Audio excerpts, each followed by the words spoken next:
okay, kitty?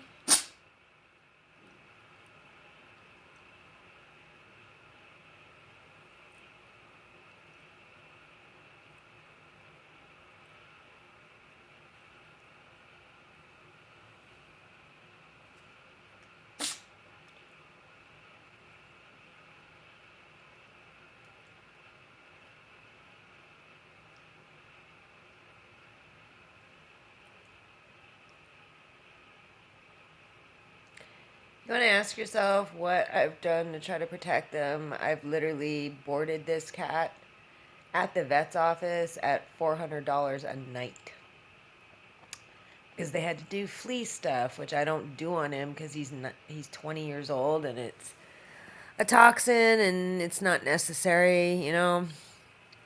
If you were to have flea issues, I'd address it, but you know, to just do a preventative like once a month, like super toxin on him, it just didn't seem.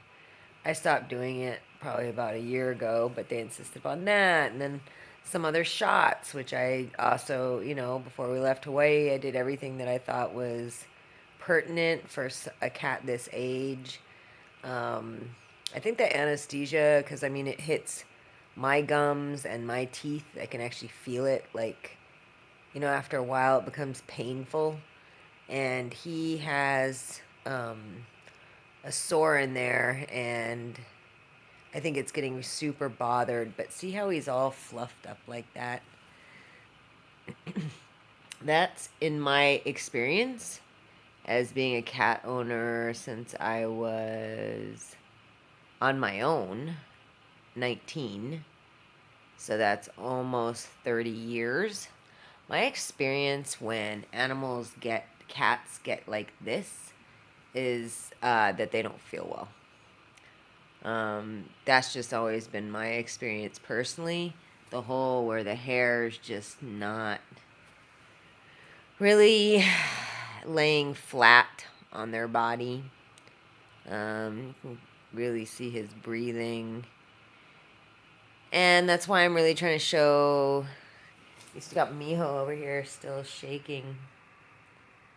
This, I would call it tremors more than I would call shaking.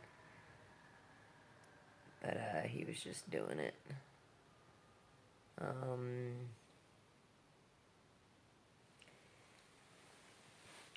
I mean, they can say, because they can get away with Kitty because he's 20, they can get away with torturing him and being, I mean, or, you know, poisoning him or whatever. And, you know, it's so hard to prove because he's so old, you know? People are like, you know, I mean, even the cop was like, well, then how's your cat still alive? It's like, I'm sorry, do I look like a fucking veterinarian? Stupid bitch. Like, oh, God. Do I wish these cops would be forced as punishment to come and stay in this house for just one night. Just one night and inhale all this shit. Just one night. Vita's eyes have become very sunken in, is what I've noticed recently. And Miho's too. Like, they seem to. It's weird that they just don't take into account that, like, these three bodies here are completely evidence and proof of everything they're doing. Because you cannot inhale this much anesthesia for this long a period of time and there not be damage.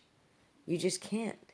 There's no way that scientists and doctors have figured out that you do not do anesthesia more than this amount of time and this many times in a whole year and not have a super fucked up effect from literally doing it 24/7, because they actually do it in the car. Like when I've had to go look at vehicles and stuff, and I've had to leave them in the car because lest I leave them here at home where they get gassed into sedation so that they're more compliant, but also then they have to deal with people that they don't want to be around that are scary to them. So my choice of the two is to take them in the vehicle. But because they have that little thing where it says that the battery is being engaged and to make sure that the engine is on when you turn on the battery or when you use the battery. And I'll be sitting there and literally no lights on, no key in the ignition, nothing. Like, it just makes a beeping sound, and then you smell gas at the same time that you see this little sign come up on the thing saying that message from the car. So, I mean, these animals have literally, I mean, they I can't say they inhale more than me. Once they get a hold of me, they put it directly on my face because then because these animals aren't comatose right now. They're just being sickened by it. So, and I felt their heart rates just like mine, irregular heartbeats, dropped heartbeats, you know. Yeah. Sick. Sick. Ask yourself, who does this? And what kind of police officer would protect people that do this?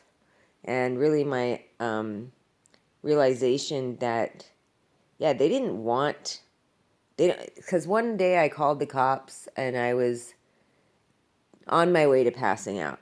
And I was like, okay. And I called them and said, I'm about to be knocked out. And they came late. But regardless, I was already passed out. And I was laying on the couch over here.